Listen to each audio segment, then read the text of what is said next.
सहनाववतु सहनौ भुनक्तु सह वीर्यं करवावहै तेजस्विनावधीतमस्तु मा विद्विषावहै।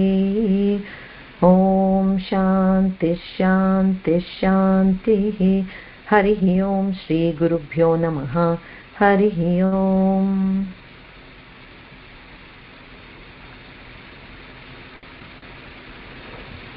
ఓకే,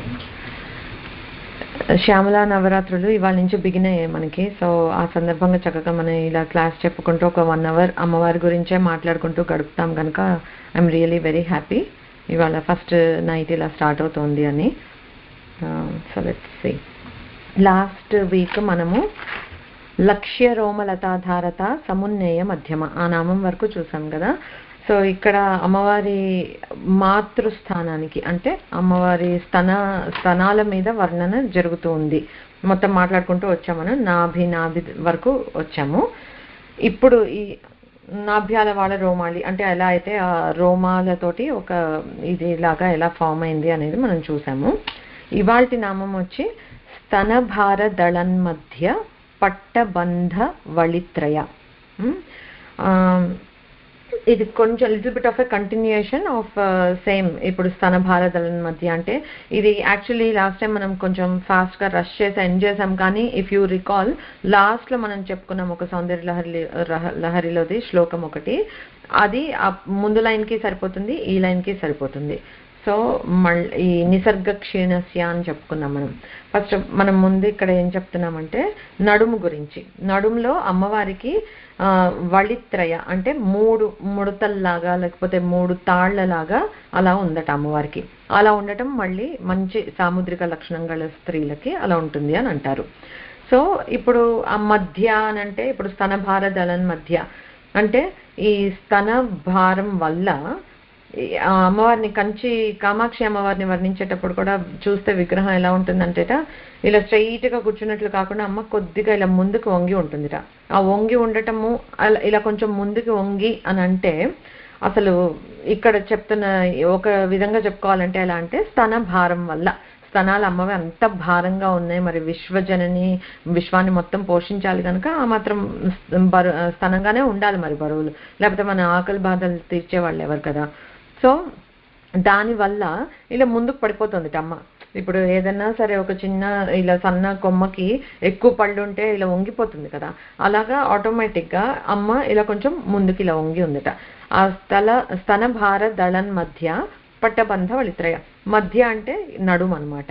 ఆ నడుము దగ్గర ఇలా వంగటం వల్ల నడుములో 3 ముడతలు పడ్డాయి అని చెప్తున్నారు ఇక్కడ ఈ నామం. ఇది కూడా షోడశాక్షరి నామమే, 16 అక్షరాలు మొత్తం కలిపే చదవాలి ఒకటే ఇదిగా. సో ఇప్పుడు ఆ వంగి ఉండటంలో ఇంకోటి నాకేమనిపిస్తుందంటే ఇప్పుడు మనం ఎవరైనా చిన్న పిల్లల దగ్గర అలా ఉన్నప్పుడు ఇలా ఉండం కదా, ఆటోమేటిక్గా ఒక చిన్న ప్రేమతోటి ఇలా ముందుకి ఉంటాం. అంటే అది బాడీ లాంగ్వేజ్గా చూస్తే కూడా కొంచెం ఇలా ముందుకు లీన్ అయి ఉన్నాము అంటే మనం ఇంట్రెస్టెడ్గా ఉన్నాము, వీఆర్ ఓపెన్ టు కమ్యూనికేట్ అట్లా ఉంటుంది.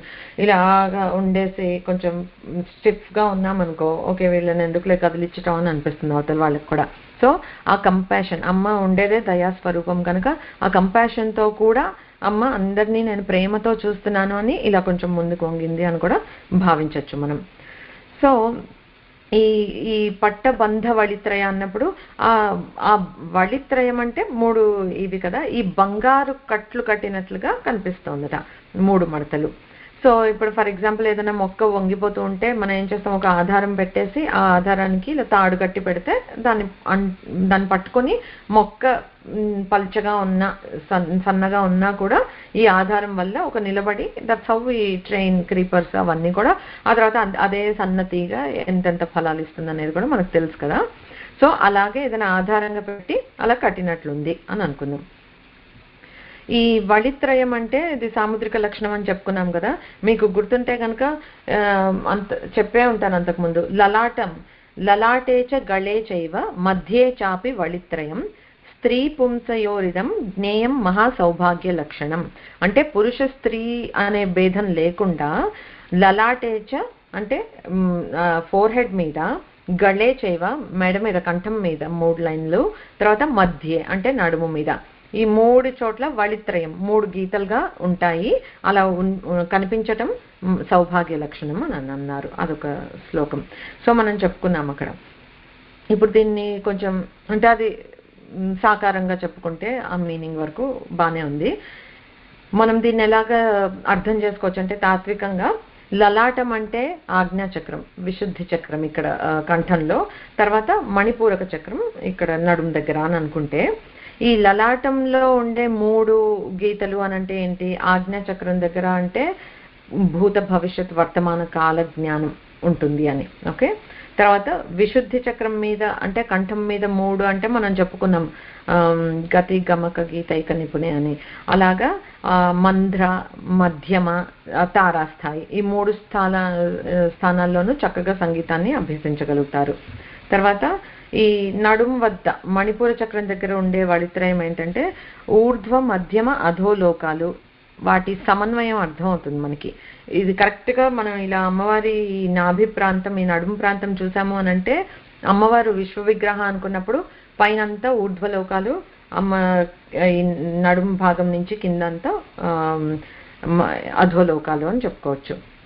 సో అలాగే స్థూల సూక్ష్మ కారణ దేహాలని అంటాం. దేహాలకి 3 దేహాలకి సమన్వయం ఏంటి అనేది అర్థమయ్యే జ్ఞానం మనకి లభిస్తుంది.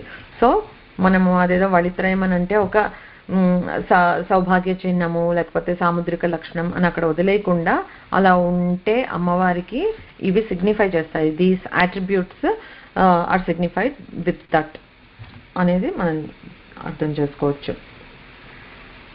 నెక్స్ట్ మనం దేవి భాగవతంలో అమ్మవారు ఇలా ఆవిర్భవించినప్పుడు ఏ ఏ దేవతా శక్తులు వచ్చాయి తీసుకుంది అని చెప్పాం కదా, ఏ అవయవం ఏర్పడింది అని.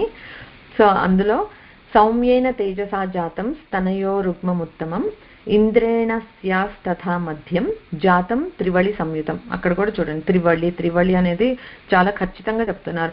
అందుకే ఎన్నిసార్లు ఆ పురాణాల్లో అమ్మవారి రూపవర్ణన చేసినంత మాత్రాన దానివల్ల మనం నిజంగా పొందే జ్ఞానం ఏముంటుంది? జ్ఞానం లేకపోతే అసలు అలాంటి చోట ప్లేసే తీసుకోవు కదా ఇలాంటివన్నీ.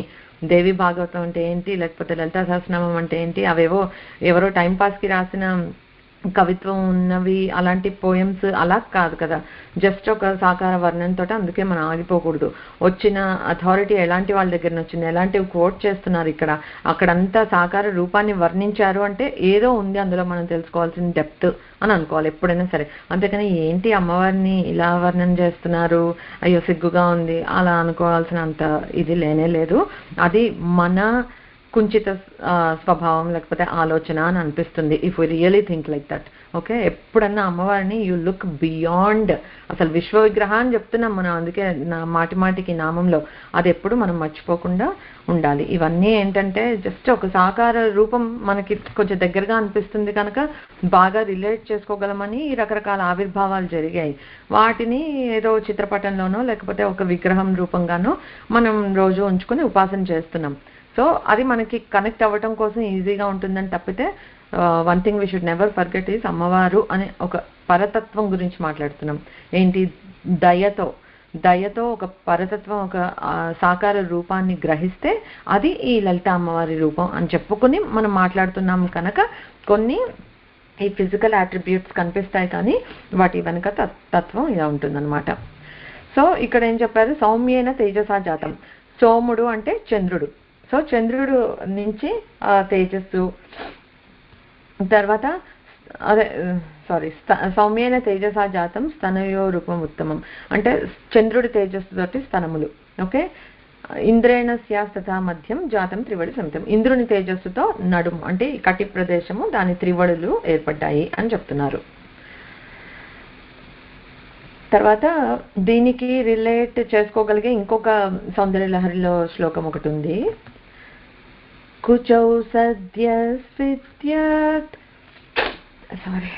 తటఘటిత కూర్పాసభిదురౌ కశం తౌ దోర్మూలే కనక కలశాభౌ కలయత తవ త్రాతుం భంగా దళమితి వలగ్నం తనుభువా త్రిధానద్ధం దేవి త్రివళిలవళీ వల్లిభిరివా.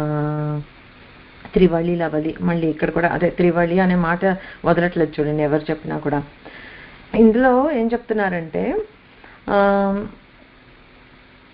తనుభువ అన్నారు. ఓకే, తనుభువుడు అని అంటే ఏంటి? తవత్రాతుంభంగా తలమితి వలగ్నం తనుభువ. తనుభువుడు అనంటే మన్మధుడు. ఓకే, సో అంటే తనుని ఆశ్రయించి ఉన్నాడు. ఎలా? అమ్మవారిని శరణాగతితో ఆశ్రయించి ఉన్నాడు. తెలుసు కదా, శివుడి నుంచి ప్రొటెక్ట్ చేయగలిగేది మన్మధుడిని అమ్మవారి ఒక్కతే. సో ఇందాక మనం నాభి ఎగ్జాంపుల్ చెప్పుకున్నప్పుడు కూడా ఇది ఉటంకించడం అనేది మనం చూసాము. సో సిమిలర్లీ సో అమ్మవారిని ఆశ్రయించుకొని శరణాగతితోటి మన్మధుడు ఉన్నాడు. ఓకే, సో అమ్మవారి శుశ్రూష చేసుకుంటూ చక్కగా యోగక్షేమాలు కనిపెట్టుకుంటూ సేవ చేస్తూ హ్యాపీగా ఉన్నట్ట. అయితే అలా స్తనభారం వల్ల అమ్మవారి ఇలా వంగిపోతుంటే చూసి తోటమాలి చూశాడు ఇంకో న్యాచురల్గా సన్నగా ఉన్న మొక్కకి ఆధారం పెట్టి ఇలా తాడు కడతాడు కదా, అలాగా ఇక్కడ మన్మధుడు అమ్మవారు స్తనభారం వల్ల ఇలా వంగుతోంది అని గమనించి ఇలా తాడు పెట్టి కట్టాడట. ఒక లవళి అనే లతతోటి 3 కట్లు కట్టాడట. అదే అక్కడ మీనింగ్. కానీ ఇక్కడ డీప్ మీనింగ్ త్రివళి త్రివళి త్రివళి అని అన్నిసార్లు అక్కడ అన్నిసార్లు చెప్పారు అని అంటే అది కూడా ఈ కటి ప్రదేశంలో అని అంటే వాట్ ఇట్ సిగ్నిఫైస్ ఇస్ ఈ 3.5 చుట్లుగా మనలో ఉన్న కుండలిని శక్తి గురించి సంకేతం అన్నమాట ఇదంతా. ఈ త్రివళిలో ఏంటంటే ఆ 3 చుట్లు అదేంటి కుండలిని శక్తిది. తర్వాత ఈ దీంట్లో మనం స్తనం గురించి మాట్లాడుతున్నాం కదా, ఇందులో అగైన్ ఎవ్రీ టైం చెప్తూనే ఉంటున్నాను నేను, ప్రతి నామము మంత్రమయమే. ఓకే, మనం వీఆర్ సో లక్కీ దట్ ఇది మనం ఉపదేశం లేకపోయినా చదివేస్తున్నాం అందరం. So very lucky. మంత్రాలు అనేది గురుముఖం ద్వారా మనం ఉపదేశం తీసుకుంటే కానీ చెప్పే అర్హత లేదు. సో ఇందులో మనం అలా చెప్పుకుంటున్నాం కదా, ఒక్కొక్క నామంలో డీకోడ్ చేస్తే ఆ నామంలో ఏదో ఒక మంత్రాలు ఉంటాయి. అది యాక్చువల్గా గుంటూరులో వడ్లమూడి వెంకటేశ్వరరావు గారిని ఆయన ఉండేవాళ్ళు, ఇఫ్ ఐఎమ్ నాట్ రాంగ్ ఆయనే అనుకుంటాను. ఆయన ఒకసారి ఆయన ఎలా చేశారంటే ఈ లలితా సహస్రనామంతో హోమం చేస్తున్నారు. ఈ హోమం చేస్తూ ఒక్కొక్క నామం చెప్పి వాళ్ళు చేసే నిష్టకి దానికి ఒక్కొక్క హోమంతో ఇలా చేయంగానే ఆ హోమంలో వాళ్ళకి ఆ దేవత దర్శనం జరిగేది. ప్రతి నామానికి వెనకాతల ఒక దేవతా స్వరూపము, మళ్ళీ ఆ ప్రతి దేవతా స్వరూపానికి ఒక ఏ కలర్ వాళ్ళు చీర కట్టుకుని ఉన్నారు, ఏ రంగు వస్త్రాలు ధరించున్నారు, లేకపోతే ఆయుధాలు ఏం పట్టుకుని ఉన్నారు, ఆభరణాలు ఏం వేసుకుని ఉన్నారు, అవన్నీ దర్శనం అయ్యేవిట. సో వాళ్ళు ద్రష్ట అని అనుకుంటే వాళ్ళు అనమాట ద్రష్టలు. సో మనం అలా ద్రష్టలం కాదు కదా, మనకి అలాంటివి ఏం కనిపించవు, మనకి మియర్ జస్ట్ నామాలే అని అనిపిస్తుంది. సో మనం అర్థం చేసుకోవాల్సింది ఏంటంటే ఒక్కొక్క నామం వెనక ఒక మంత్రమయమే, దాని వెనకాతల ఎంతో ఉంది మనకు తెలియంది అని. ఆ విధంగా ఇందులోట ఆపీన కుచాంబికా దేవతా మంత్రం అని ఒక మంత్రం ఉందట. ఆ మంత్రం వల్ల ఏం జరుగుతుంది? పేరులోనే ఉంది ఆపీన కుచాంబిక అంటే మంచిగా బాలింతలకి పాలు సరిగా పట్టాలి అని అంటే కనుక ఈ మంత్రం చేసుకుంటే బాగుంటుంది. సో ఇవి ఇలాంటివి ఏమైనా ఉంటే నోట్ చేసుకోండి తప్పకుండా. ఎప్పుడైనా కొంతమంది చాలా ఇబ్బంది పడే వాళ్ళని మనం చూస్తూ ఉంటాము. ఇలాంటివి మనకి ఎప్పుడైనా తెలిస్తే సడన్గా వాళ్ళకి ఏదైనా సమస్య లాంటిది వచ్చింది అన్నప్పుడు గుర్తుగా ఉంటుంది. సో డెఫినెట్లీ రాసి పెట్టుకోండి. ఈ నామం సంపుటీకరణ చేసినా లేకపోతే జపం చేసినా ఆ ఫలితం ఉంటుంది.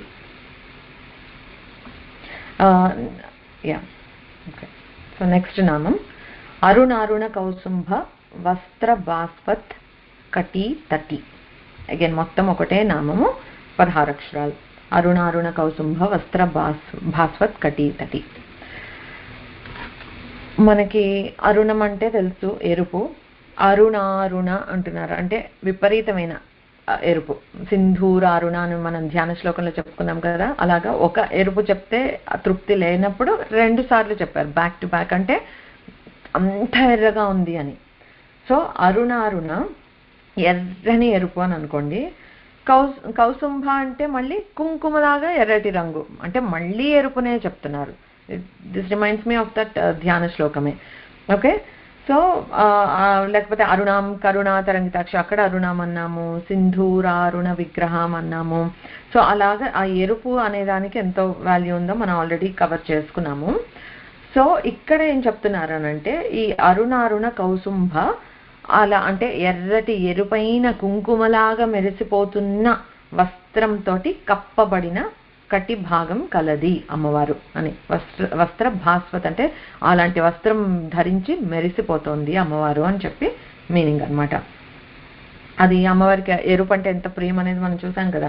దాడిమి కుసుమ ప్రభ, జప కుసుమ భాసుర, లేకపోతే మందార కుసుమ ప్రియ, అలాగా ఏది విద్రుమ ఫలంగా ఏది పోల్చిన పద్మరాగశిల్లు అంటాము. అలాగా మొత్తం ఎరుపు ఎరుపు ఎరుపు అనమాట. సో అలా అమ్మవారికి ఎరుపు రంగుకి అంత సమన్వయం ఉంది. ఎందుకంటే చెప్పుకున్నాం మనం, ఎరుపు డినోట్స్ శక్తి, ఎనర్జీ అనుకోండి, కంపాషన్, ప్రేమ, దయ, సృష్టికి శుభప్రదము, మంగళప్రదము, ఇవన్నీ అన్నమాట. సో ఇక్కడ ఇంకా కటి ప్రదేశం అని అంటే అది పృథ్వీ స్థానం, సృష్టికి మూలమైన ప్లేస్ అన్నమాట ఇదంతా. ఓకే, సో ఆ ప్లేస్ గురించి ఈ నామంకి నాకు రిలేటెడ్గా శ్లోకాలు ఏం దొరకలేదు. బట్ ఇక్కడ ఏంటంటే అమ్మవారు అలా ఎర్రని వస్త్రాలు ధరించి ఉంది. ఓకే, నెక్స్ట్ నామం. బట్ ఇవన్నీ ఎంత రిలేటెడ్గా ఉన్నాయో చూస్తున్నారు కదా. Until we finish this we will keep on visiting back and fourth. But ఇక్కడ వస్త్రానికైతే ఇంకంతే చెప్పారు. తర్వాత రత్న కింకిణికారమ్య రశనాదామ భూషిత, ఇది నెక్స్ట్ నామము. మళ్ళీ షోడశాక్షరి నామమే, సో ఇక్కడ బ్రేక్ చేయడానికి లేదు. రత్న కింకిణిక రమ్య రశనాదామ భూషిత, వర్డ్స్గా బ్రేక్ చేసుకోవాలంటే రత్న కింకిణిక రమ్య రశనాదామ భూషిత. సో బ్రేక్లు ఎక్కడ ఇవ్వకండి. రత్న కింకిణిక రమ్య రశనాదామ భూషిత అట్లా పాజ్ ఇవ్వకుండా ట్రై చేయండి. ఓకే, సో కింకిణిక అంటే ఇలా చిన్న చిన్న మువ్వలు ఉన్నాయని, చిరు మువ్వలతోటి ఉన్నాయి. రత్నాలతో కూడిన రత్న కింకిణిక, రత్నాలతో కూడిన చిరు మువ్వలు ఉన్న రశనాదామం, రమ్యమైన రశనాదామం. రశనాదామం అంటే వడ్డానం అనుకోవచ్చు, మొలనూలు అని అంటారు, అలా అనుకోవచ్చు. ఏదో ఒకటి కట్టి ప్రదేశానికి ఇలా కట్టుకునే ఒక ఆభరణం అని అనుకుందాం. ఓకే, వడ్డానం అని అనుకుందాం మనం, కొంచెం ఎక్కువ రిలేటబుల్ కనుక. లేకపోతే పెళ్లి టైంలో దర్భ తాడులాగా కడతారు కదా, అలా తాడు యోక్త్రం అంటారు, అదన్నా అనుకోవచ్చు. బట్ మన ఈజ్ ఆఫ్ రిలేషన్ కోసం లెట్స్ అస్యూమ్ వడ్డానం అని అనుకుందాం.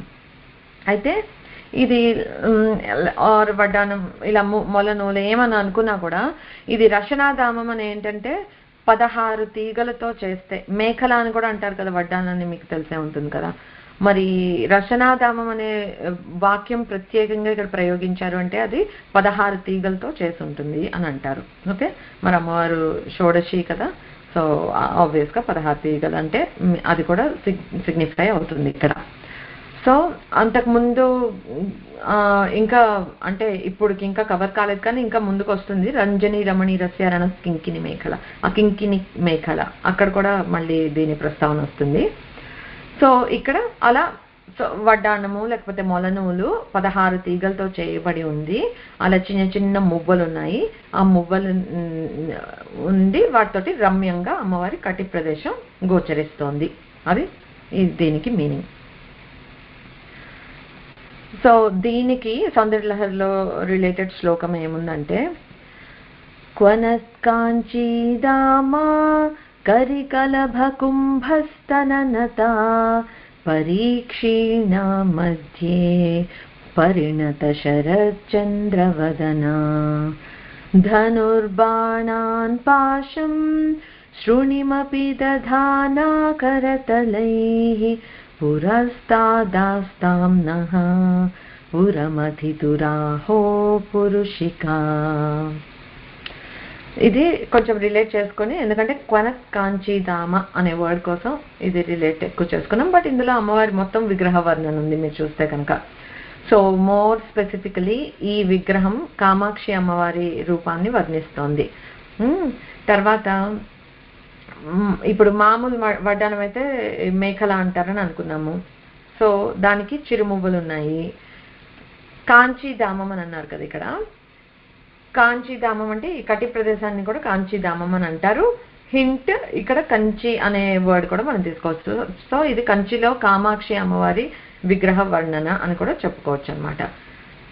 మనం ఆల్రెడీ చెప్పుకున్నాం, ఆభరణాలు మనవి జడం, వాటికి ఎక్కడ పడితే అక్కడే ఉంటాయి. వాటికంటూ ఒక ప్రత్యేక కదలిక అలాగేం ఉండదు, మనతో పాటు కదులుతాయి అంతే.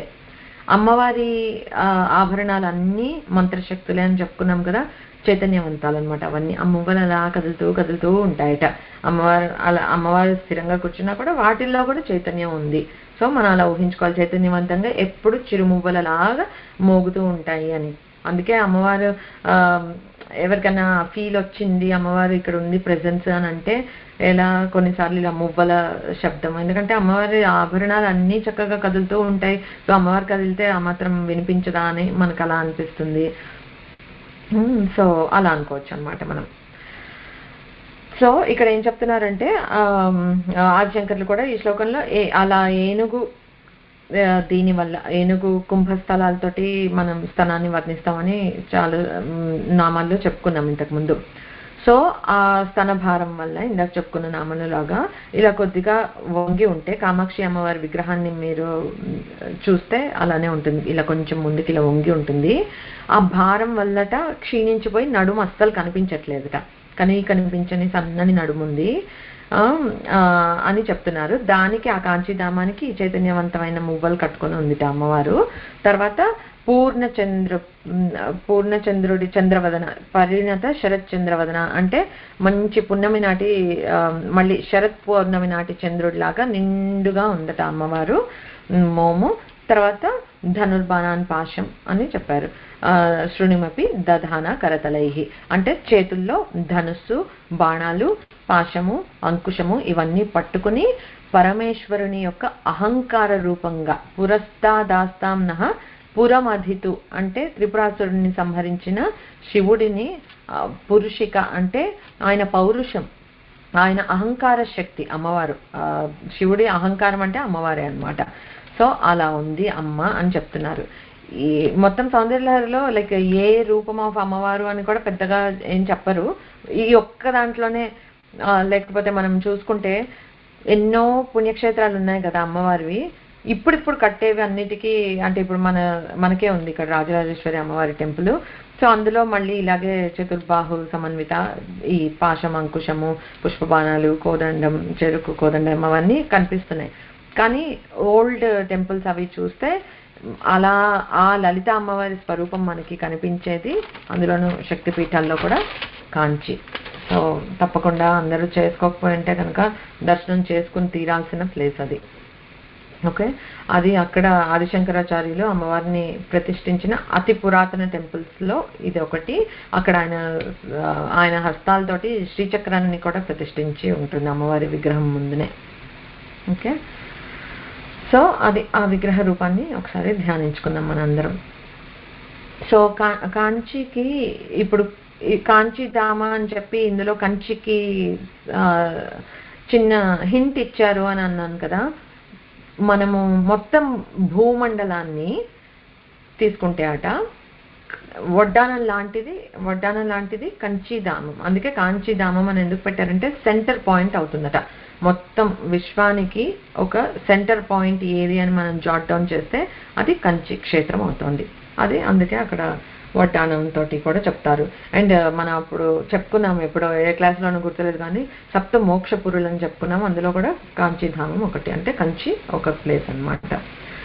సో మనం ఏం చేసుకోవాలి, ఆ కింకిణి రవాలతోటి అలా మోగుతున్న మువ్వలతోటి ఉన్న వడ్డానం పెట్టుకుని, ఆ రచనాధామం పెట్టుకుని 16 తీగలతోటి ఉంది అలంకరించుకుని ఉన్న అమ్మవారి రూపాన్ని మనం దర్శనం చేసుకుని నమస్కారం చేసుకుంటే మన అజ్ఞానాలన్నీ పోతాయన్నమాట. సో ఈ నామంతో ఇప్పటి వరకు మనము మధ్యకూటం అయిపోయింది. ఇక్కడ ఇది వైభవకూటం ముఖం వరకు, కంఠం నుంచి కటి ప్రదేశం వరకు మనం ఇప్పుడు చెప్పుకున్న నామాలు ఇవన్నీ మనకి మధ్యకూటం. దాన్నే కామరాజకూటం అని కూడా అంటారు.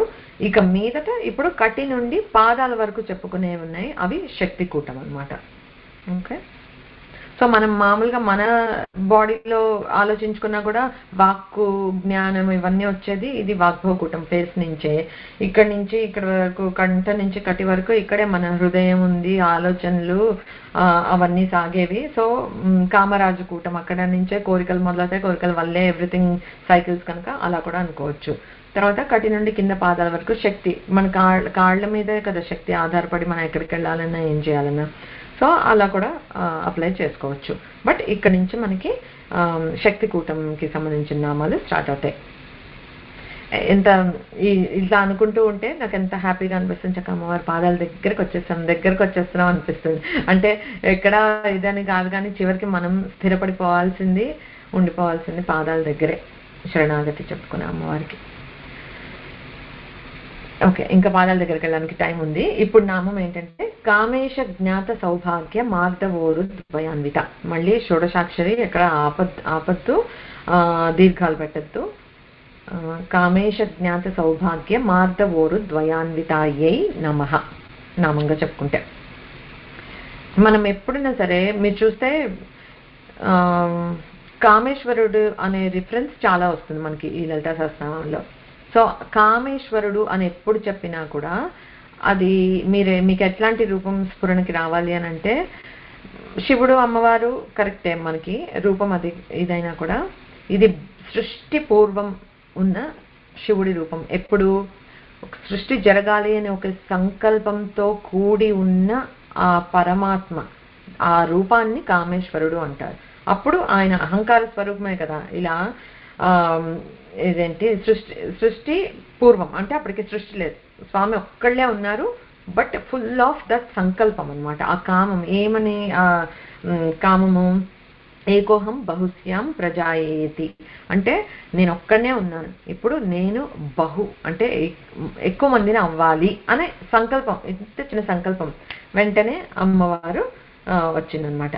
ఏకాకీన రమతే ద్వితీయమైచ్చత్ అంటే ఒక్కడనే ఉంటే బోర్ కొడుతోంది, కంపెనీ ఉంటే బాగుంటుంది అని అనిపించింది శివుడు కూడా. అందుకని అలాగా ఆ కామం తోటి కూడుకుని ఉన్న శివుడిని కామేశ్వరుడు అని అంటాడు. సో ఆ కామేశ్వర రూపం నుంచి అమ్మవారు ఎలా వచ్చింది, సంకల్ప శక్తితోటి బయటకు వచ్చింది. ఆ సంకల్ప శక్తితో అమ్మవారి పర్పస్ ఏంటప్పుడు శివుడి కామాన్ని ఫుల్ఫిల్ చేయటం, అంటే సృష్టి కార్యాన్ని ఆరంభించడం. సో అప్పుడు అమ్మ కామేశ్వరి. సో అది అన్నమాట అల్టిమేట్ ఫస్ట్ అవతారం బిఫోర్ సృష్టి. అండ్ వెన్ ఐ సే సృష్టి ఐఎమ్ నాట్ టాకింగ్ అబౌట్ ఈ వరల్డ్ ఇది అని కాదు, ఈ మొత్తం విశ్వము, దేవతా స్వరూపాలు ఏవి అప్పటికి నథింగ్ ఎగ్జిస్ట్. అంటే త్రిమూర్తులు కూడా లేరనమాట అప్పటికి, ఎవ్వరూ లేనప్పుడు అంటే మహాప్రళయం అయిపోయింది, ఏమీ లేని స్థితిలో అప్పుడు కూడా ఉండేది కామేశ్వరుడు, ఆయన సంకల్ప శక్తి కామేశ్వరి. సో కామేశ్వరుడు అంటే అది అమ్మవారు అయ్యవారు అనమాట. సో ఆ సంకల్ప శక్తిగా బయటకు వచ్చిన అమ్మవారు మాయాశక్తిని యూజ్ చేసి ఇంత విశ్వాన్ని సృష్టించి ఇంత నడిపిస్తోంది. ఇంకా ఎప్పటికీ సనాతనం అని మనం చెప్పుకున్నాము, మన ముత్తాతలు చెప్పుకున్నారు, వాళ్ళ ముత్తాతలు చెప్పుకునే ఉంటారు సనాతనం. కౌంట్లెస్ ఇయర్స్ కౌంట్ ఉందనుకోండి మనకి చెప్పారు మన ఋషులు, చాలా గ్రేట్. సో మన ఊహకి అందనంత వెనక్కి ఉందన్నమాట ఈ సృష్టి. అప్పటి నుంచి అలాగా నడిపిస్తూనే ఉంది. అంటే అసలు ఎంత పర్ఫెక్ట్ క్యాల్కులేషన్ ఉండాలి అమ్మవారికి. మళ్ళీ ఎక్కడ ఇంత పిసరిటు దట్ అవ్వదు. మనం ఏమి చేసుకున్నామో అదే కర్మకి ఫలం వస్తుంది. ఇప్పుడు వస్తుందా, నెక్స్ట్ జన్మలో వస్తుందా, అదంతా మనకు తెలీదు, కానీ వచ్చి తీరుతుంది. దీనికి ఎగ్జాంపుల్ ఎట్లా చెప్పొచ్చు అంటే, ఇప్పుడు దేవకి దేవి ఉన్నారు కదా, కృష్ణుడికి జన్మనిచ్చింది చెరసాలలో ఉన్నప్పుడు. అయితే అంతా అయిపోయిన తర్వాత చాలా ఏళ్ల తర్వాత దేవకి దేవి ఒక రోజు అడిగిందట కృష్ణుడిని, మరి నువ్వు పరమాత్మవి కదా, నువ్వు పుట్టినప్పుడే నీకు తెలుసు అసలు అన్నీ, అంటే నీకు తెలియనిది ఏం లేదు కదా, మరి ఎందుకు నా నుంచి ఈ దూరము, ఈ ఎడబాటు, నేను ఎందుకు నిన్ను వదులుకోవాల్సి వచ్చింది, అప్పుడు నాకు ఎందుకు పుట్టావు, అట్లా అన్నీ అడిగిందనమాట. నీకు తెలియకుండా ఉండదు కదా, నాకు చెప్తావా ఎందుకు అలా జరిగిందో, నా లైఫ్లో ఆ కష్టం ఎందుకు వచ్చింది, ఏం కర్మ చేసుకున్నాను నేను అని అడిగితే అప్పుడు కృష్ణుడు నవ్వి చెప్పాట, త్రేతాయుగంలో కైకేయివి నువ్వు, అప్పుడు నువ్వు మరి 14 ఏళ్ళు వనవాసానికి పంపించావు కదా, అందుకే ఇప్పుడు నువ్వు 14 ఏళ్ళు జైల్లో ఉండి కాకపోతే నీకు నా మీద ఉన్న పుత్ర వాత్సల్యము, దానివల్ల నేను నీకు పుత్రుడిగా జన్మించాను, మరి నీకు తెలియాలి కదా పుత్ర శోకం ఎలా ఉంటుందని కౌసల్యాదేవిది, అందుకే నీకు జన్మించి దూరమయ్యాను అని చెప్పాడు. సో అంటే ఆ కర్మ ఎందుకు చెప్తున్నా అంటే ఇది ఎగ్జాంపుల్, ఆ కర్మ మనకి తిరిగి ఈ జన్మలోనే వచ్చేస్తే వీఆర్ లక్కీ, వెరీ లక్కీ. అది మనం ప్రే చేయాలి యాక్చువల్లీ.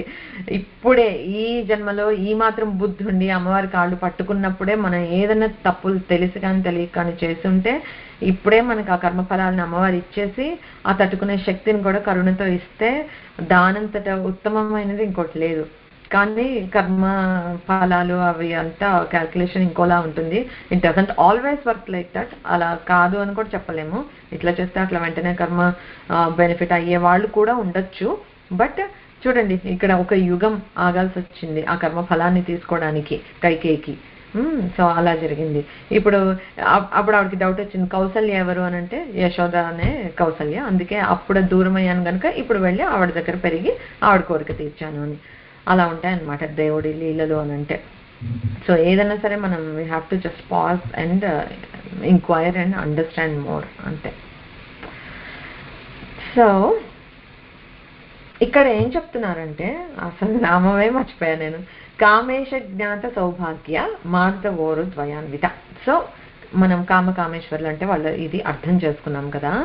ఇక్కడ కేశాల దగ్గర నుంచి మొదలు పెట్టుకుని ఆల్మోస్ట్ ఇప్పుడు మనకి కటి ప్రదేశం వరకు ట్రై చేశారు బాగానే. వశిన్యాది వాగ్దేవతలు ఏదో ఒక ఎగ్జాంపుల్ చెప్దామా, లేకపోతే something they were trying to describe everything, ఒక వర్ణనని సమకూర్చారు మనకి ఇప్పటి వరకు.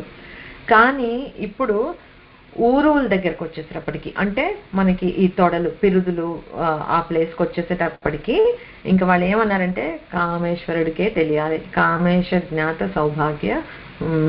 సౌభాగ్యం మార్దవం ఊరుద్వయం. అలా అంటే కామేశ్వరుడికి మాత్రమే తెలిసిన, ఆయనకి మాత్రమే అర్థమవుతుంది. ఎందుకంటే అమ్మవారు ఆయన మీదే కదా మరి కూర్చుని ఉన్నది మంచంగా చేసుకుని. సో ఆయనకి తప్పితే ఆ అమ్మవారి ఊరువులు ఎంత సౌభాగ్యవంతమైనవో ఎంత మృదువైనవో మాకెవరికి తెలీదు, మేము చెప్పలేము అని చెప్పేసి వాళ్ళు అక్కడితోటి వదిలేశారు. వర్ణించే ప్రయత్నం కూడా చేయలేదు. కామేశ జ్ఞాత సౌభాగ్య అని వదిలేశారు. ఆ సౌభాగ్యవంతమైన ఆ మృదువైన ఆ అమ్మవారి ఊరువులు అని యాడ్జెక్టివ్స్ పెట్టారు, బట్ వదిలేశారు. సో ఇందులో ఏంటంటే ఈ సౌభాగ్య అనే వర్డ్ వేయటం వల్ల అది అమ్మవారి పాతివ్రత్యాన్ని చూపిస్తుంది. ఓకే, సో దానికి సౌందర్యలహరిలో ఉంది శ్లోకం.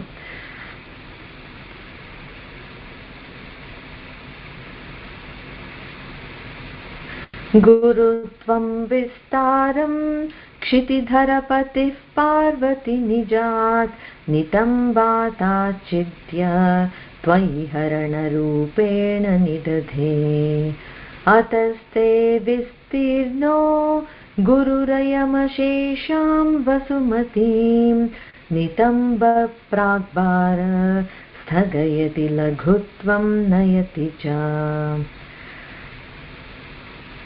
ఇది ఎట్లా రిలేట్ చేస్తుందంటే నితంబం అనే వర్డ్ చూడండి మల్టిపుల్ టైమ్స్ అది కూడా మీకు వస్తుంది చదువుతూ ఉంటే అక్కడ ఇక్కడ వర్ణన చేసినప్పుడు.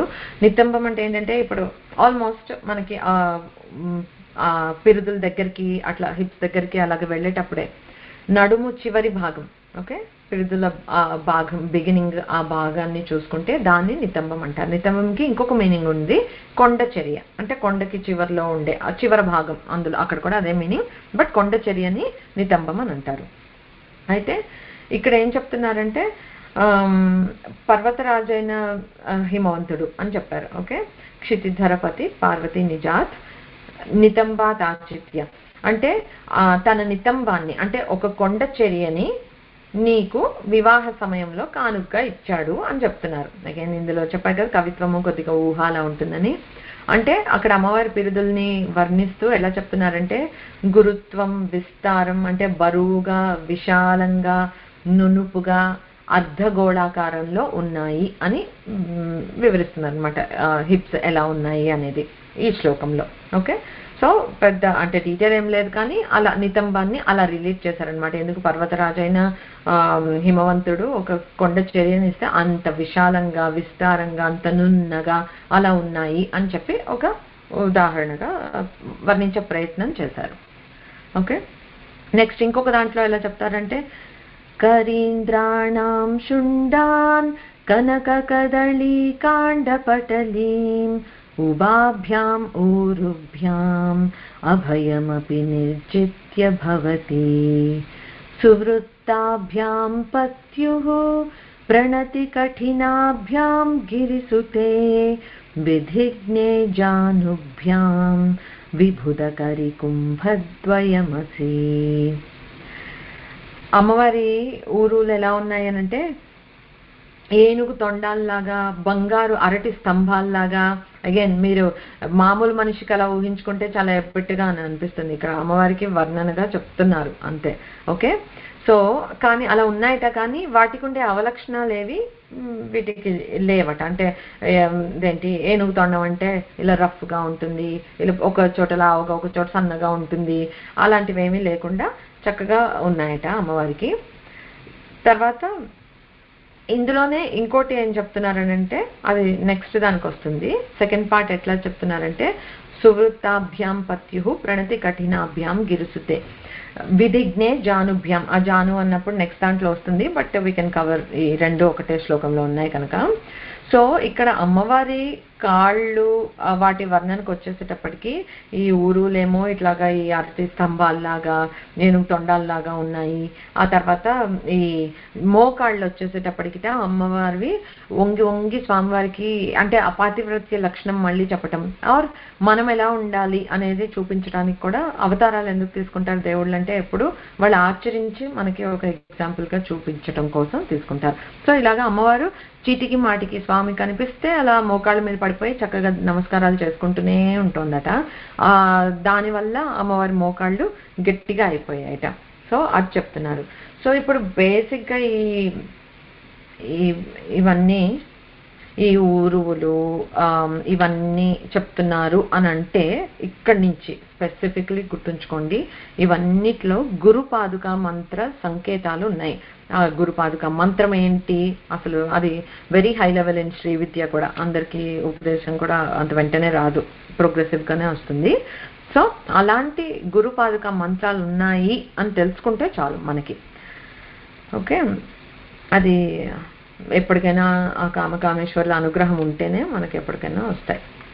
ఇందులో సౌభాగ్య అనే వర్డ్ ఉందని చెప్పాను కదా, అది అవసరం లేదు కదా యాక్చువల్లీ ఇక్కడ ఫిట్ అవటం. ఒకటి పాతివ్రత్య లక్షణాన్ని చూపించడం కోసం అన్నట్లు అదొకటి సిగ్నిఫై చేస్తుంది. సో ఇందులో సుభాగేశ్వరి మంత్రం అనేది మంత్రం కూడా దాగుందట. సో ఈ పర్టిక్యులర్ నామం కామేశ జ్ఞాత సౌభాగ్య మార్దవోరు ద్వయాన్విత, ఈ నామాన్ని కనుక ఎవరైనా జపంలాగా చేస్తే, కొంతమంది పిల్లలు పీరియడ్స్ స్టార్ట్ అవ్వటం డిలే అయిపోయి ఉంటుంది, లైక్ 14 ఏళ్ళు 15 ఏళ్ళు వచ్చేసి వాళ్ళకి ఇంకా రాలేదని కంగారు పడుతుంటారు. అలాంటి వాళ్ళకి కానీ, లేకపోతే మెన్స్ట్రల్ సైకిల్స్ సరిగ్గా లేకుండా, అంటే 11 ఏళ్ళకే 10 ఏళ్ళకే ఇప్పుడు పిల్లలందరూ మెచ్యూర్ అయిపోతున్నారు. సో ఆ సైకిల్ అడ్జస్ట్ అవ్వటం అలాంటి ఇబ్బందులు పడేవాళ్ళు చాలా మందిని చూస్తూ ఉంటాం మనం. ఈ నామంలో ఆ సుభాగేశ్వరి అనే అమ్మవారి ఇది ఉందట. దానివల్ల ఈ నామాన్ని కనుక మనం ఇచ్చేసుకుంటే చాలా సత్య ఫలితం ఉంటుంది అని అంటున్నారు. సో ఇవన్నీ అడ్జస్ట్ అవుతాయి.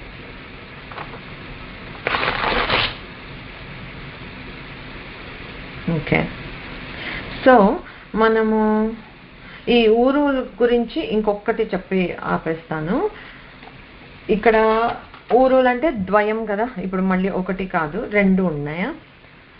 దానిలో ఎలా ఏం దాగి ఉంది అని అంటే ఎట్లా చెప్తారంటే దక్షిణ ఊరువు తర్వాత వామ 2 సైడ్స్ 2గా తీసుకుంటే ఊ అనేది ఊలు అనమాట. ఊరు ద్వయం అంటే ఊ అన్నట్లు. అందులో ఊ అనేది దక్షిణ ఊరువు, అది అపరాన్ని సూచిస్తుంది. అంటే ఈ సృష్టికి కారణమైనవి, వాటిని నడిపించేవి పంచభూతాలు, మనోబుద్ధి అహంకారాలు, వాటిని సూచిస్తుంది. ఊ అనేది వామ ఊరువు, అది పరాసూచితం.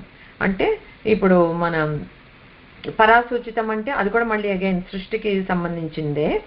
ఎట్లా అంటే వర్ణాశ్రమ విధాయిని కదా అమ్మవారు, అలాగా ఆ 4 చతుర్వర్ణములు ఎలా సృష్టించింది.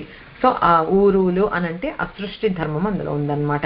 వర్ణాశ్రమాన్ని విధించడం, పంచభూతాలు వీటన్నిటిని క్రియేట్ చేసి వాటికి ఒక అసైన్డ్ ఇది టాస్క్ లాగా, లైక్ ఫర్ ఎవర్ ఎన్నిసార్లు మారినా గాలే ఇస్తుంది, గాలి నీరు ఇవ్వదు, నీరు ఇంకేదో అయిపోదు, ఎక్కడికో వెళ్ళిపోదు, నీరు కిందే ఉంటుంది, భూమి క్యారెక్టర్స్ భూమికే ఉంటాయి. సో అలాగా ఒక నియమాన్ని అమ్మవారు విధించిందనమాట. ఆ వాటి సంకేతం ఇక్కడ ఉంది అని చెప్పుకుంటారు. ఓకే, ఈ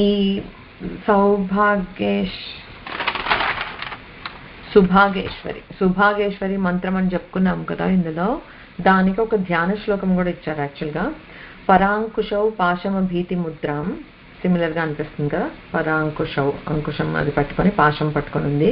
కరైర్ధృతాం కేసరి పీఠ సంస్థాం, కేసరి ఎర్రగా ఉండే పీఠాన్ని మీద కూర్చుని ఉంది.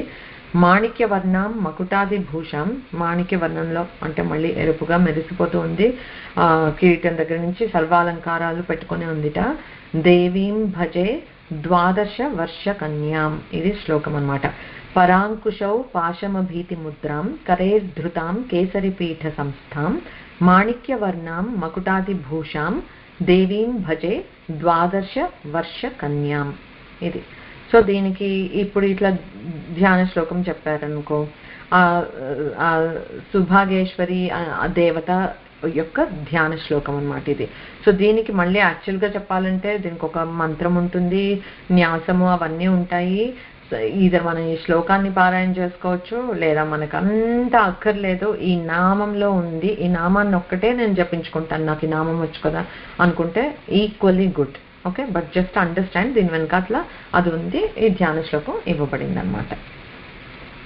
అది నెక్స్ట్ నామం వచ్చి మాణిక్య మకుటాకార జానుద్వయ విరాజితాయై నమః. సో ఇందాక మనం చెప్పుకున్నాం కదా, జానుల గురించి ఆల్రెడీ చెప్పుకున్నాము. జానులు అంటే మోకాళ్ళు అనమాట. ఇక్కడ ఇది షోడశాక్షరి మంత్రమే, సో బ్రేక్ లేకుండానే చెప్పాలి. మాణిక్య ముకుటాకార జానుద్వయ విరాజితాయై నమః. మాణిక్య మకుటాకార అంటే అమ్మవారి మోకాళ్ళు, జానుద్వయం అంటే 2 మోకాళ్ళు ఎలా ఉన్నాయంటే మాణిక్య మకుటాకారంలో 2 కిరీటాల్లాగా ఉన్నాయట. ఎలాంటి కిరీటాలు? మాణిక్యాలు పొదిగి చేయబడిన కిరీటాల్లాగా ఉండి మెరిసిపోతోంది. విరాజితాయే నమః, శోభిస్తోంది అలా చెప్పుకోవచ్చు. సో మనం ఒకలా ఎలా భావించవచ్చు అంటే, అమ్మవారి మోకాలు మనం ఎప్పటికైనా చూడగలుగుతామా? ఎప్పటికీ చూడలేం కదా. ఎలా ఊరులు ఎలానో ఈ మొత్తం ఈ భాగం అంతా ఇట్స్ కవర్డ్ విత్, అందుకే కౌసుభం కుంకుమ వర్ణంలో ఉన్న వస్త్రం తోటి కటి భాగం నుంచి కింద వరకు కవర్ అయి ఉంది అంతే. యాక్చువల్లీ అసలు ఇంకేమీ మనకి కంటికి కూడా మనకు కనిపించదు. అయితే ఇలా ముడుచుకుని ఉంటుంది కదా అమ్మవారు పద్మాసనంలో కూర్చుని ఉన్నప్పుడు, లేదా ఒక కాలు ముడుచుకుని ఉన్నప్పుడు. కానీ ఆ మోకాలు చిప్పకి ఇలా పైన ఇగో ఇలా ఉందనుకో, ఇట్లా వస్త్రం ఇలా అమ్మవారు ముడుచుకున్నప్పుడు ఇలా ఎర్రగా కనిపిస్తుంది కదా మనకి, అలా కనిపిస్తుందిట. సో అలా ఎర్రగా, దానివల్ల కూడా ఎర్రగా ఉంది అని మనం అనుకోవచ్చు అనమాట. సో ఇందాక చెప్పుకున్నట్లు అలాగా స్వామివారికి పదే పదే ప్రణమిల్లి మోకాళ్ళ మీద వచ్చేసేటప్పటికి అమ్మవారి అంత సున్నితంగా ఉంటుంది కదా, అందుకని కొంచెం కందిపోయి ఎర్రగా అయిపోయాయి అమ్మవారి మోకాళ్ళు అలాగా. సో అలా ఉన్న ఇప్పుడు ఇందాక మళ్ళీ మనం ఇందాక కామేశ జ్ఞాత సౌభాగ్య అని చెప్పుకున్నాము. ఇక్కడ మోకాళ్ళు కూడా అంతే.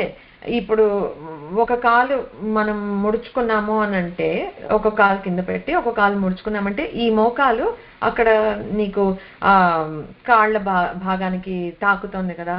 సో అప్పుడు ఎలా చెప్పారంటే, ఇక్కడ మనము అర్ధనారీశ్వర తత్వంగా తీసుకున్నాం అనుకో, అమ్మవారిలాగా ఒక కాలు ఇలా ముడుచుకుంటే ఇంకో కాలుకి అమ్మవారి కాలు తగులుతుంది కదా, తగిలి అప్పుడు కూడా కామేశ్వర జ్ఞాత అని అంటే ఆయన అమ్మవారి శరీరంలో సగభాగం కనుక అమ్మవారి ఆయనకే తెలుస్తుంది అన్నట్లు అనమాట. ఇవి ఏవైనా సరే ఇంక ఇట్లాంటి చెప్పే పార్ట్స్ అన్ని స్వామివారికి తెలిసినంత ఇంకేమీ లేదని మనం భావం మనం అర్థం చేసుకోవచ్చు. ఇందాక ఎలా అయితే ఊరుద్వయం అని అంటే సృష్టికి సంబంధించిన ఇవి ఉన్నాయని చెప్పుకున్నాము, అలాగే గురు పాదుక మంత్రాలు ఉన్నాయి అన్నాము. ఇది కూడా అంతే, పాదుకలు ద్వయం. అలాగా ఊరుద్వయం, జానుద్వయం ఇవన్నీ గురు పాదుక మంత్ర రహస్యాలు ఉన్న నామాలన్నమాట. సో అవి చెప్పాను కదా, మనకి తెలియాలి అని అంటే తెలిసేంత మనం డిజర్వ్ చేసుకుంటే, మనకు అర్హత ఉంటే గురువుని అమ్మవారు పంపిస్తుంది, తప్పకుండా నేర్చుకుంటాం. ఓకే, సో ఇందులో మళ్ళీ ఇందాక చెప్పినట్లుగా ఈ నామంలో వేరే అమ్మవారి ఇది ఉంది. ఎట్లాగా ఇందులో దీనివల్ల ఏమవుతుందంటే మాణిక్యాంబ, అందుకే మాణిక్య మకుటాకార జానుద్వయ విరాజితాయే నమః కదా. సో ఇందులో మాణిక్యాంబ అమ్మవారు దాగి ఉన్నారు, ఆవిడికి సంబంధించిన మంత్రం దాగి ఉంది అని. మోకాళ్ళ నొప్పుల నివారణకి ఈ మంత్రాన్ని అంటే ఈ నామం పనికొస్తుంది. ఓకే, సో దీనికి కూడా ఒక ధ్యాన శ్లోకం ఉంది, నోట్ చేసుకోండి. ఐ థింక్ ఇది మనందరికీ పెద్ద అవుతున్న కొద్దీ మోస్ట్ నీడెడ్ ఏమో. సో శ్లోకం చెప్తాను, బట్ గుర్తుంచుకోండి నామం ఈజ్ మోర్ ఇంపార్టెంట్. ఓకే, శ్లోకం నేను మళ్ళీ షేర్ చేస్తాను మీకు. సో కంగారు పడి ఇప్పుడే రాసుకోవాలని డిస్ట్రాక్ట్ అవ్వకండి, మళ్ళీ చెప్తాను నేను. దండారీ రుధిరాంబోజమభయం దదతిం కరైః దేవీం సింహాసనస్థాం పంచానన పురస్కృతాం రత్నైర్భూషిత దివ్యాంగీం హిరణ్యమకుటోజ్వలాం మాణిక్యాంబాం అహం ధ్యాయే జానువ్యాధి నివారిణీం.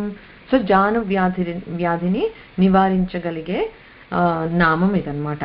So as I said before, ఈ ధ్యాన శ్లోకాన్నన్నా ధ్యానించుకుంటూ ఉండొచ్చు, లేదా మాణిక్య ముకుటాకార జానుద్వయ విరాజితాయే నమః అని ఒక్కసారి ఈ అర్థాలని తెలుసుకొని మూవ్ అయిపోతూ ఉండాలి, ఇంకా ప్రతిదీ అడగక్కర్లేదు. But in case if you want to, మనకి ఈ ధ్యాన శ్లోకం కూడా ఉందన్నమాట.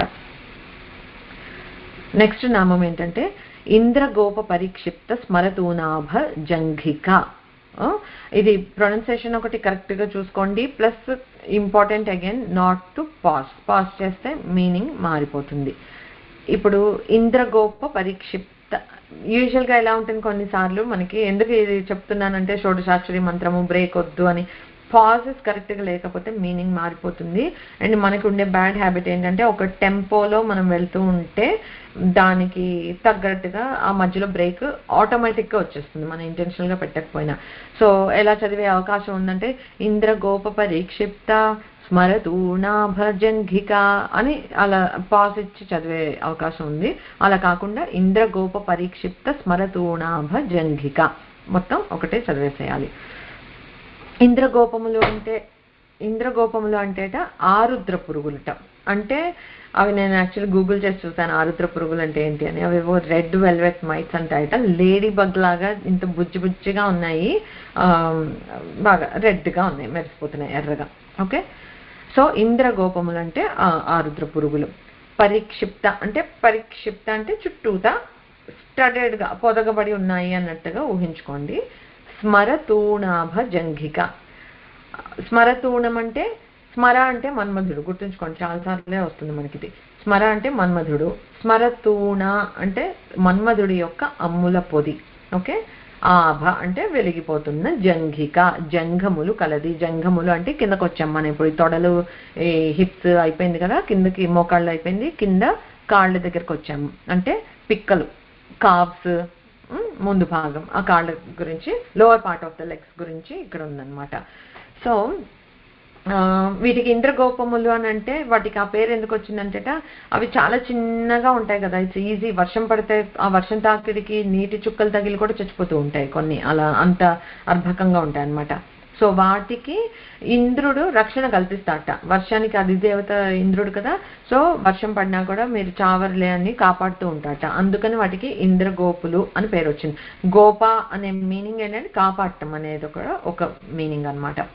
సో అలాగా ఆరుద్ర పురుగులకి ఇంద్రగోపములు అని అంటారు. సో అమ్మవారి కాళ్ళల్లాగా ఉన్నాయి ఏంటి, మన్మధుడి యొక్క అమ్ముల పొది. అమ్ముల పొది అంటే తెలుసు కదా, ఇట్లా బాణాలు ఇలా పెట్టుకునే ఒక ఇది. ఓకే, సో దానిలాగా అమ్మవారి కాళ్ళు రెండు అలాగున్నాయట.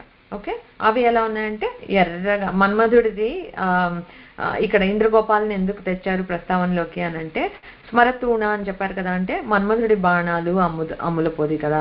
అసలు మన్మధుడు ఎంత వల్నరబుల్, ఎంత అంటే పవర్లెస్ అని అనిపిస్తుంది. అలాంటి మన్మధుడు చూడండి ప్రపంచాన్ని, విశ్వాన్ని శాసిస్తూ ప్రతి ఒక్కళ్ళని ఇలా అంటే అలా మార్చేసి అంతా ఆడిస్తున్నాడు మన్మధుడు. అదంతా అమ్మవారిని ఆశ్రయించడం వల్ల వచ్చిన ఇదన్నమాట. అయితే అసలు మామూలుగా ఆలోచిస్తే శివుడి మీద ఎందుకు పనిచేయలేదంటే ఇలా చెప్తారు, ఎంత అద్భుతంగా ఉంటాడు మన్మధుడు అసలు చూడండి. ఒకటి అనంగుడు, తర్వాత పువ్వుల బాణాలు, ఆ బిల్లేమో చెరుకు బిల్లు పట్టుకుని ఉంటాడట, చుట్టూ ఎప్పుడు ఉండేదేమో కోకిల, రామచిలుక, తుమ్మెదులు అలాంటివి ఉంటాయి. ఆ తర్వాత వసంత ఋతువు ఫ్రెండ్, అంటే ఏంటి కొంచెం సేపు ఉండి కొంచెం సేపు పోయేది. మళ్ళీ ఆ అమ్ములు పొద వచ్చి అది ఆ రుద్ర పురుగులతోటి ఇది పేర్చబడి ఉందట. అది మన్మధుడి అవతారం. కానీ ఎక్కడి నుంచి వస్తుంది శక్తి? అమ్మవారి మాయాశక్తితో కూడి ఈ విశ్వాన్ని నడపగలిగేది శరణాగతి వల్లే. అండ్ మళ్ళీ చెప్తున్నాను, ఇప్పుడు కామరాజు కూడా మనం చెప్పుకున్నాం కదా, మనం ఇప్పుడు మోస్ట్ ప్రివిలెంట్గా ఉన్న శ్రీ విద్య అంటే కామరాజు విద్య. సో మళ్ళీ వస్తుంది కామ విద్య అని వస్తుంది మనకి. Manmadhudu is one of the greatest devotees of అమ్మవారు అనమాట. సో మనం మన్మధుడు అంటే మళ్ళీ ఇంకేదో ఆలోచించుకోవటం, అలా తప్పు మీనింగ్లు అలా ఏం మన మనసులో పెట్టుకోకర్లా. సృష్టి కార్యక్రమానికి కావాల్సిన తత్వం అది. ఒకళ్ళ పట్ల ఒకరికి అనురాగం అనేది లేకపోతే ఒక పెళ్లి ఉంటుందా? ఒక సృష్టి క్రమం ఉంటుందా? పిల్లల్ని కంటారా? పిల్లల్ని పెంచుతారా?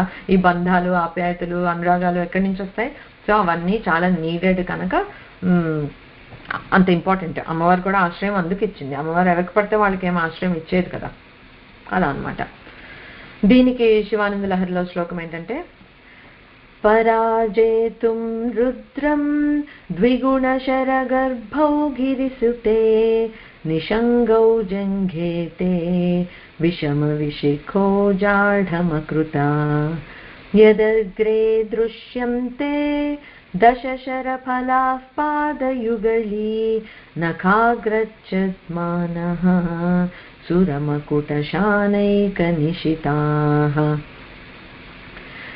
అంటే పరాజేతుం రుద్రం అంటే రుద్రుణ్ణి తన బాణాలతోటి ఓడించడానికని చెప్పేసి తన ఇవి సరిపోవు అని అర్థమైపోయింది మన్మధుడికి, ఆల్రెడీ ఎక్స్పీరియన్స్ అయింది కనుక. సో ద్విగుణ శరగర్భౌ గిరిసుతే, ఆయనకున్న 5 బాణాలని 10గా చేయాలని రెండింతలుగా చేసుకోదలిచి అమ్మ పాదాలని ఆశ్రయించాట.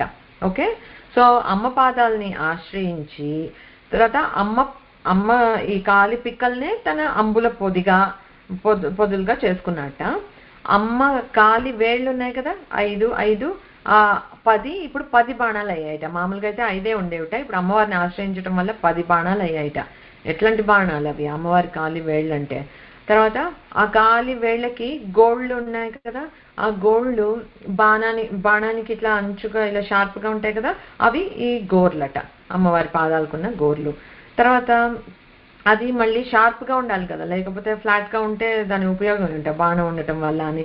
అది ఎలా షార్పెన్ అవుతోందిట అంటే, అమ్మవారి కోసం దర్శనం కోసం వచ్చిన ప్రతి దేవత వాళ్ళందరూ కిరీటాలు పెట్టుకొని వస్తారు కదా, బంగారు కిరీటాలు. వాళ్ళు అలా వంగి అమ్మవారి పాదాలని ఇలా తాకి హాయిగా దండం పెట్టుకునే టైంలో ఆ కిరీటాలు ఇలా రాసుకుని అమ్మవారి గోర్లకి అవి సాన పెట్టేస్తున్నాయట. సో షార్ప్ నెయిల్స్ ఉన్నాయట. అది నఖది దిశి సంచన్న నమజ్జన తమోగుణ అనే నామం వచ్చినప్పుడు ఇంకా చెప్పుకోవచ్చు. బట్ ఇక్కడ అలా చెప్తున్నారు, మొత్తం కలిపి ఇందులో ఇలాగా వర్ణించారనమాట ఆదిశంకర్లు. సో దేవి భాగవతంలో కూడా ఏమంటారంటే, వారుణేనచ జంఘోరు నితంబస్తేజసా భువః, వరుణుడి యొక్క తేజస్సుతో అమ్మవారి జంఘములు ఏర్పడతాయి అని చెప్తున్నారు, వరుణుడి యొక్క తేజస్సుతో. సో ఇక్కడ ఇంపార్టెంట్ విషయం మనకి ఏంటి అనంటే, ఇంద్రగోపములు అని ఉంది కదా, దట్ ఈస్ సింబాలిక్ టు మంత్ర వర్ణాలు. మంత్రాలని వర్ణాలని కూడా అంటారు, మంత్రాలకి కూడా కలర్స్ ఉన్నాయి అని అంటారు. ఎట్లయితే ఇప్పుడు మనం చక్రం ధ్యానం చేస్తే ఒక్కొక్క చక్రానికి ఇన్ని పద్మాలు, ఇన్ని రేకులు, ఈ రంగులో ఉంటుంది అలా చెప్తారు కదా, అలాగా ప్రతి మంత్రానికి కూడా మంత్ర వర్ణాలు ఉంటాయి. సో ఇంద్రగోపం అంటే మంత్రవర్ణాలు అలా అర్థం చేసుకోవచ్చు, లేదా మంత్రవర్ణాలంటే బీజాక్షరాలని కూడా అర్థం చేసుకోవచ్చు. ఓకే, రెండు అప్లై అవుతుంది. బాణాలంటే ఇక్కడ మంత్రాలు అనమాట. తూణీరం అంటే ఈ అమ్ముల పొది అన్నాం కదా, అది మంత్ర సముదాయం. ఓకే, స్మర శబ్దం సగుణ బ్రహ్మాన్ని సూచిస్తుంది. తూణ అనేది మాయాశక్తి, అంటే అమ్మవారు ఈ సగుణంగా ఈ రూపాన్ని తీసుకుంది అని అంటే అది తన మాయాశక్తితోటి నడిపిస్తోందంతా అని. ప్లస్ ఇదంతా పూర్తి నామం మొత్తం అనేక మంత్రవర్ణాలు బీజాక్షరాలతో కూడిన మంత్రములు ఉన్న అమ్ముల పొది, అమ్మ పాదాలు. అగైన్ గురుపాదుక మంత్రాలన్నీ ఎన్నో చాలా గుహ్యంగా ఉన్నాయి అసలు. అంటే నాకేమనిపిస్తుందంటే ఏదో చెప్పుకోవాలని కొంచెం ప్రయత్నం చేసి కొద్ది మీనింగ్ అర్థం చేసుకునే ప్రయత్నం చేస్తున్నాం, కానీ సాటిస్ఫాక్షన్ అయితే లేదు నాకైతే honestly. But we keep moving. కానీ అంటే అంత డెప్త్ ఉందన్నమాట. సాటిస్ఫాక్షన్ లేదు అంటే ఏంటి, జ్ఞానం మనకి పూర్తిగా రాలేదు అని, నాకు పూర్తిగా అర్థం కాలేదు. అందుకే ఐఎమ్ నాట్ కంప్లీట్లీ సాటిస్ఫైడ్ ఈ నామాలతోటి. ఓకే ఏదో ఉంది, ఇంకా మనకి తెలియదు ఉంది, ఇంకా మనకి అర్థం కానిది ఉంది అని దండం పెట్టుకొని మూవ్ ఆన్ అవుతూ ఉండటమే. టైం వస్తే అమ్మవారు అర్థమయ్యేటట్లుగా చెప్పిస్తుంది. ఎట్లా అంటే ఇప్పుడు ఇది ఉంది, ఈ నామానికి మీనింగ్ మనకి ఇక్కడే అర్థం కాకపోయినా ఇంకో కొన్ని నామాల తర్వాత మనం మాట్లాడేటప్పుడు సడన్ గా నీకు కనెక్ట్ అవుతాం అనమాట. ఓ ఇది అక్కడ ఇలా అని ఉంటారు, లేకపోతే వేరే ఇంకేదైనా వాంగ్మయం ఏదైనా తీసుకున్నా కూడా సిమిలర్లీ మనకి ఎప్పటికొకప్పటికి అర్థం అవుతుంది. అందుకే అర్థమైనంత వరకు ఈ రోజున మనకున్న బుద్ధిని బట్టి ఎంతవరకు మనకి కాంప్రహెండ్ చేసుకోగలిగామో అంత చేసుకొని విల్ కీప్ మూవింగ్. ఇంకొక మీనింగ్ ఏంటి అనంటే ఈ ఇంద్రగోప పరిక్షిప్త స్మరతూనాభ జంఘిక అంటే ఇంద్రత్వం అంటే ఏంటి, ఈశ్వరత్వం, అథారిటీ ఓవర్ సంథింగ్. ఓకే, తర్వాత మోక్షం, అల్టిమేట్ ఈశ్వరత్వం ఏంటి, మోక్షం. సో ఇంద్రత్వము అది గోప అంటే రక్షించేదని చెప్పుకున్నాం ఒక మీనింగ్. సో స్మర అంటే మనకు తెలిసిన మీనింగ్ స్మరించుకోవటం అంటే ఆలోచన చింతన చేయటం. తర్వాత జంఘిక అంటే పుట్టుక. సో ఇప్పుడు మన ఈ పుట్టుకకి సార్థకతనిచ్చేది అమ్మవారు అనేది అనమాట. అంటే ఏంటి, మన కోరుకున్న కోరికలు తీరటము, ఈశ్వరత్వం లభించటము, అల్టిమేట్ గా మోక్షం లభించటం, ఇవన్నీ తీర్చగలిగేది అమ్మవారే అని చెప్పే నామం ఈ ఇంద్రగోప అనంటే ఈ ఈశ్వరత్వం మోక్షాన్ని ఇచ్చి రక్షించే తల్లి అని సింపుల్ ఇంకా చెప్పుకోవాలంటే మీనింగ్ అనమాట. ఒక 5-10 minutes వెళ్ళొచ్చా? అబ్జెక్షన్ ఉంటే చెప్పండి, లేకపోతే అది కంటిన్యూ.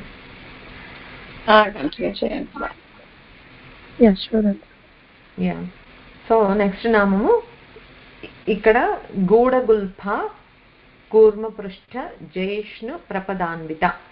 ఇది మొత్తం ఉంది కదా, నామాలుగా విడదీస్తే గూఢగుల్ఫ అనేది ఒక నామం. ఓకే, కూర్మపృష్ఠ జైష్ణు ప్రపదాన్విత అనేది ఇంకో నామం. సో ఇది 4 అక్షరాల నామం, అది 12 అక్షరాల నామం. సో శ్రీ గూఢగుల్ఫాయై నమః అని చెప్పుకుంటాం, అంతవరకే నామం. సో మీరు ఇప్పుడు లైన్ మొత్తం చెప్తున్నారనుకో, గూఢగుల్ఫ కూర్మపృష్ఠ జైష్ణు ప్రపదాన్విత, కరెక్టే కాదు.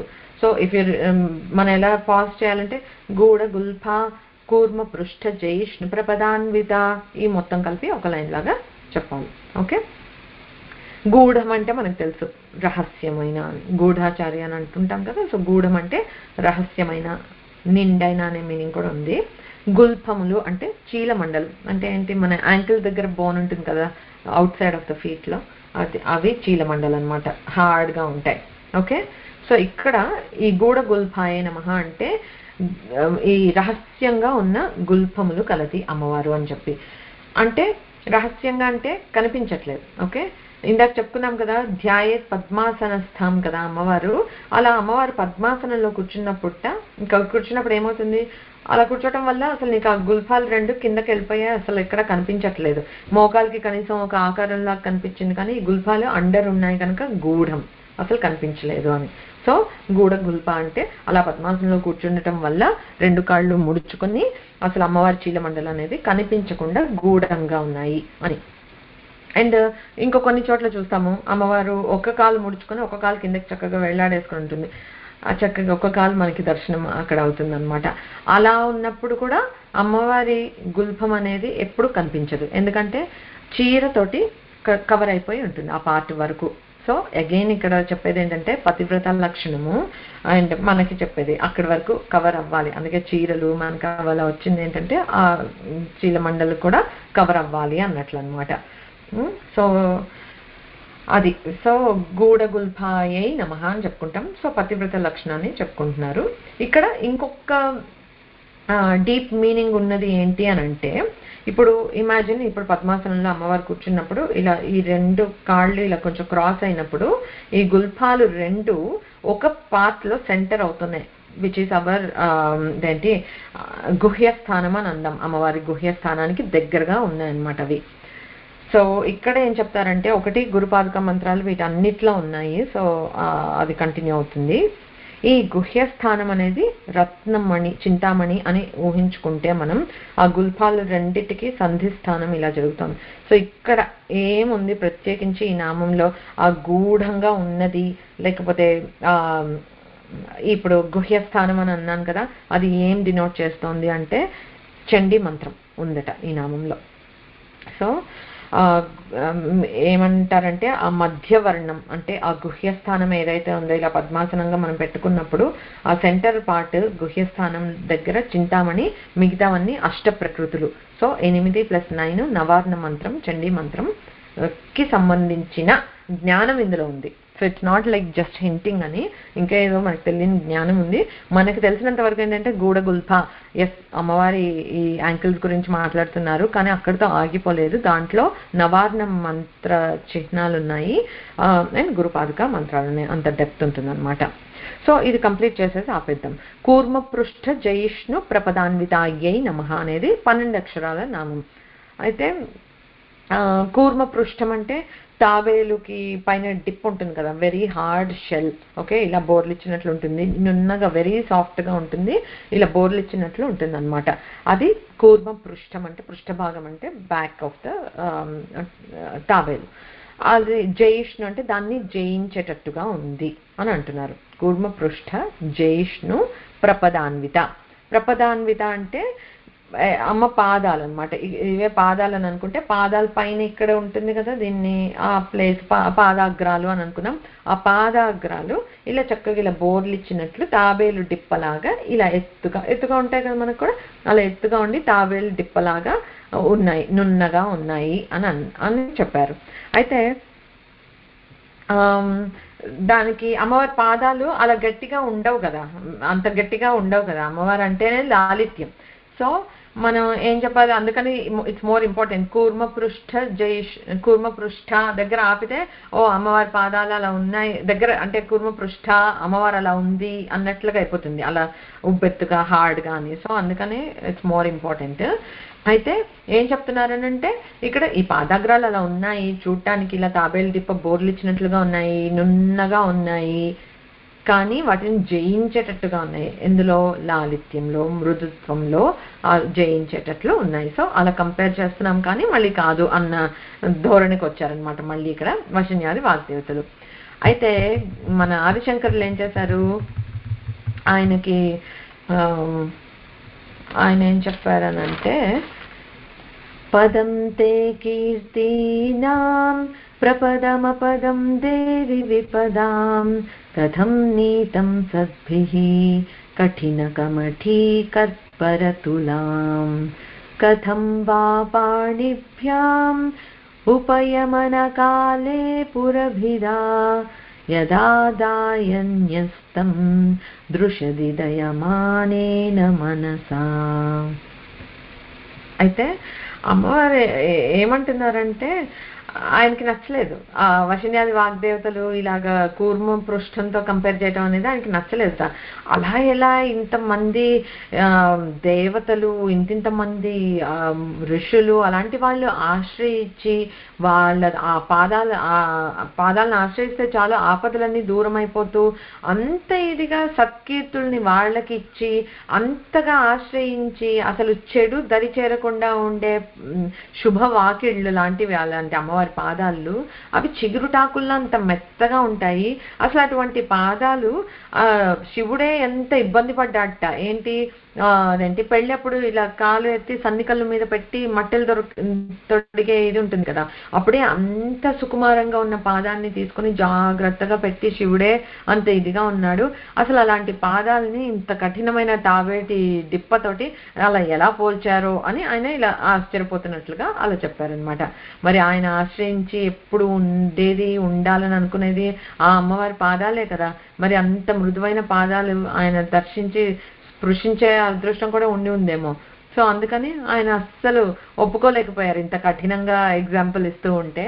సో కాదు అని చెప్పి ఖండించారనమాట ఈ శ్లోకంలో. సో అది సౌందర్యలహరి శ్లోకం. ఇక్కడ తాబేలుతోటే ఎందుకు పోల్చారు అంటే అందులో మళ్ళీ సింబాలిజం ఒకటి ఉంది.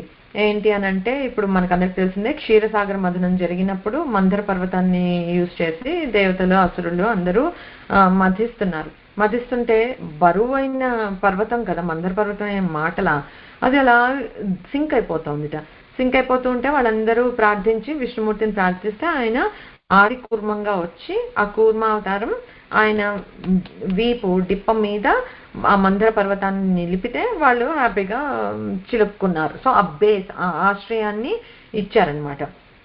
ఇవ్వటం వల్ల అదే కూర్మ అవతారం.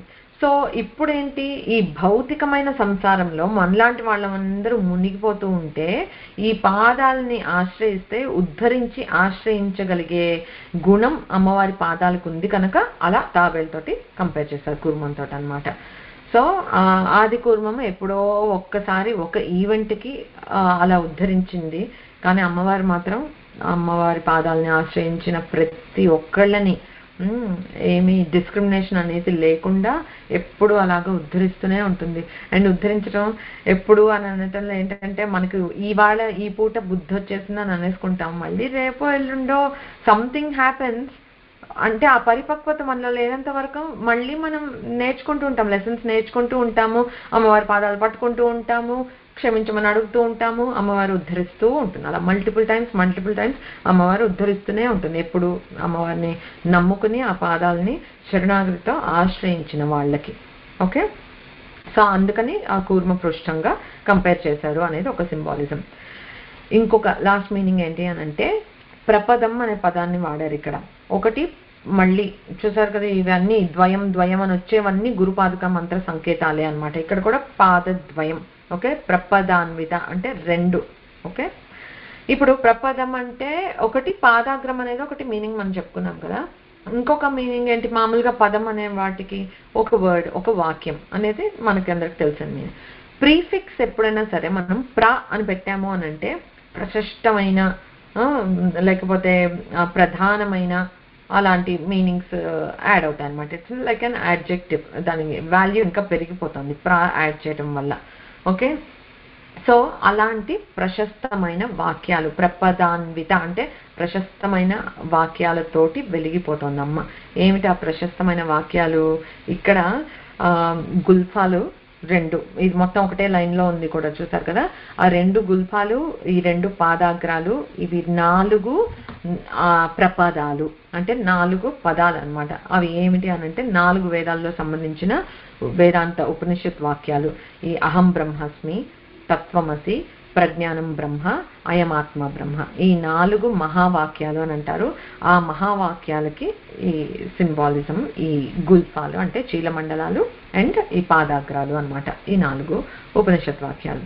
సో గూఢగుల్ఫ, కూర్మపృష్ఠ, జయిష్ణు, ప్రపదాన్విత, ఈ 4 అంటే ఈ నామం మొత్తం 4 మహావాక్యాలు అమ్మవారిని ప్రస్తుతించే వేదాలకి సంబంధించినవి.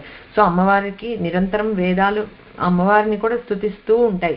ఈ 4 వాక్యాలు ఇక్కడ ఉన్నాయన్నమాట. అదొకటి అప్లై చేసుకోవాల్సిన meaning. Thank you for staying late. ఇక్కడతోటి విల్ స్టాప్.